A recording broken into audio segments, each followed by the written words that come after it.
Hi everyone, we are halfway through the course. Congratulations to all of your hard work.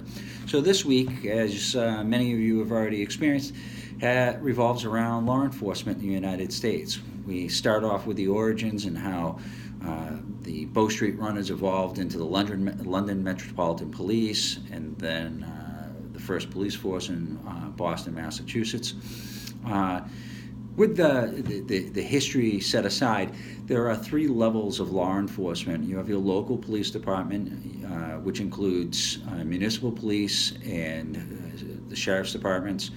Then you have your state police, and then at the federal level you have agencies such as the FBI, the Alcohol and Tobacco and Firearms, and the DEA, and the Secret Service.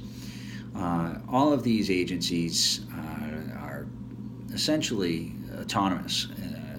We've kind of set up our law enforcement in the United States very similar to the way that the states were set up, each having sovereign power within their jurisdictions.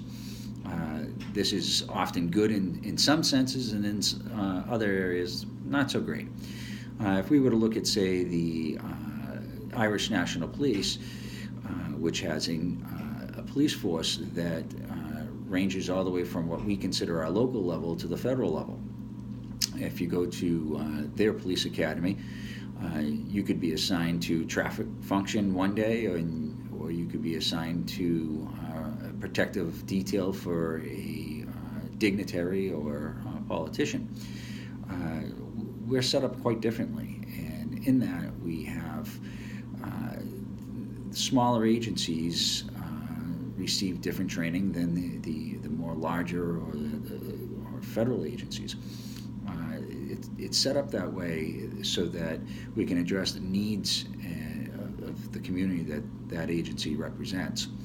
There is often some overlapping in the responsibilities. If you were to consider, say, the DEA conducting an investigation in a local urban setting, that police department might also be conducting the very same investigation, and the state police might also be in the same exact investigation.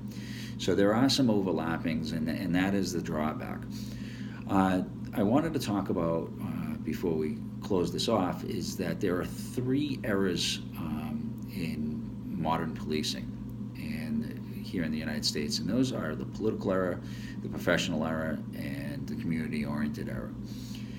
Years ago, you could get a job in law enforcement based upon who you know, or maybe possibly even a family member that was in it. That falls under the political era.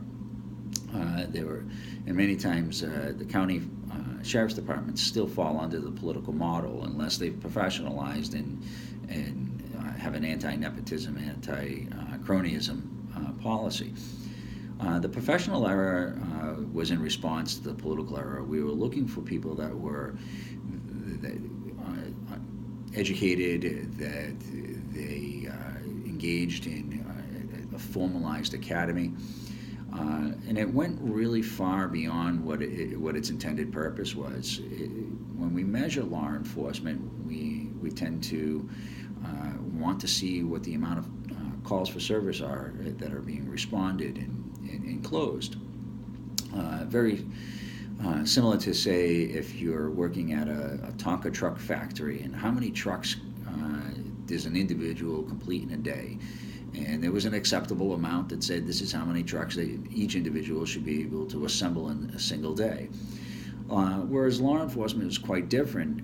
The professional method, right on the heels of the industrial era, kind of defined and said, well, this is how many calls for service an individual police officer must resolve in the course of their shift.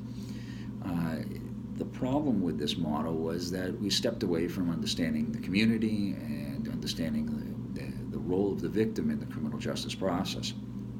And so we've evolved, and we moved more towards a system that was once in place, which is the community-oriented model. The beat cop is the kind of hallmark to the community-oriented model.